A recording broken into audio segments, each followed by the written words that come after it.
Carpet flooring is something that is found in most households. Carpet flooring was first introduced in 1791 in Philadelphia, Pennsylvania. Carpet can be made by many different types of materials, and it can come in various colors and forms. The carpet making process has evolved throughout the years, and it has come a long way from the days of hand weaving the material. Carpet in the United States was first introduced in 1791. However, carpet has been dated back to 7000 BC in the Neolithic Age. They did not use carpet for the purpose of flooring like it is used in the United States. The people of the Neolithic Age would use carpet to wrap their bodies in, so they would not have to give up their animals for its hide in order to keep warm. The United States was first introduced to carpet in 1791 by a man named William Sprague. He started the first woven carpet mill in Philadelphia, Pennsylvania. Many companies followed William's lead and began operating their own companies. Many of these included carpet mills in New England and New Jersey. These mills created woven carpets. The woven carpet making process involves using a loom to intertwine two sets of threads at right angles to cross each other. The loom was created by a man named Eustace Bigelow in 1839. The loom was known as a power loom because it doubled the production of carpet after the first years of its creation. A loom is a device used to weave cloth. The purpose of a loom is to hold the threads in place so the interweaving process can be done. The first loom now resides at the Smithsonian Institute.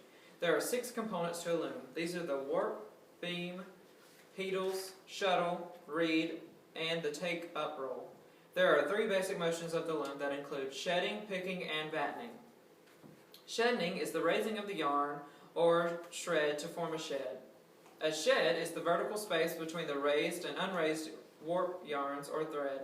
Picking is the process in which the yarn or thread is instilled throughout the shed by a small carrier device called a shuttle. A single crossing of the shuttle from one side of the loom to the other is known as a pick. Battening is when the warped threads or yarns pass through each other with a frame called a reed. The woven carpeted process began to see competition in the 1930s with a new process using mechanized tufting machine. The machine gave the carpet a thicker, tufted look. The cotton industry saw an increase in sales because of the tufting machine used cotton yarn as one of its main materials. The volume of tufted carpet increased after World War II because many people yearned for color and comfort in their homes. In 1951, carpet was accounted for $19 million in the tufting industry. In present day, carpet is still made by either being tufted or woven. Carpet in the 2000s is made up of mostly synthetic fibers. These fibers are usually made up of nylon, polypropylene, or polyester. Like back in the 1900s, carpet is still made using the tufting machine.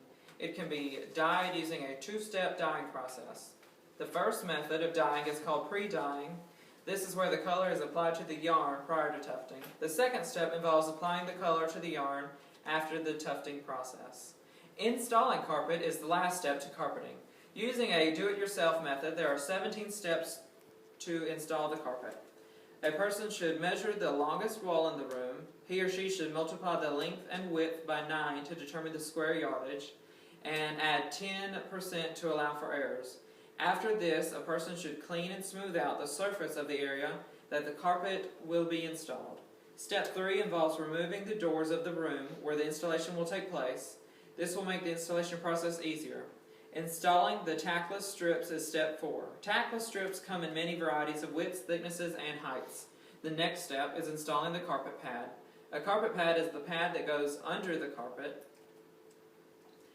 Lay out the carpet pad perpendicular to the direction in which the carpet will be laid. Step 6 is stapling the seam of the pad and alternating staples so that they are not beside each other.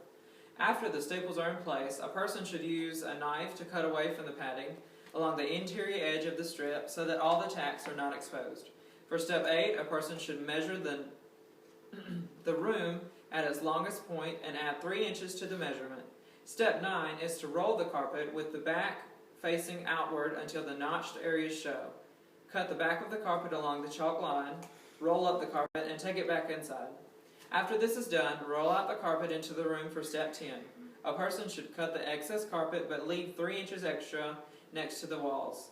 Step 11 is to glue the seams of the carpet together where the carpet edges join. The person will need to create a seam while making sure the seam is straight Trimming the carpet to fit around obstacles such as baseboards and walls is step 12. Step 13 is to attach the first edge of the carpet to the tackless strip at one end of the room. After this, the person should strip the excess carpet with a wall trimmer.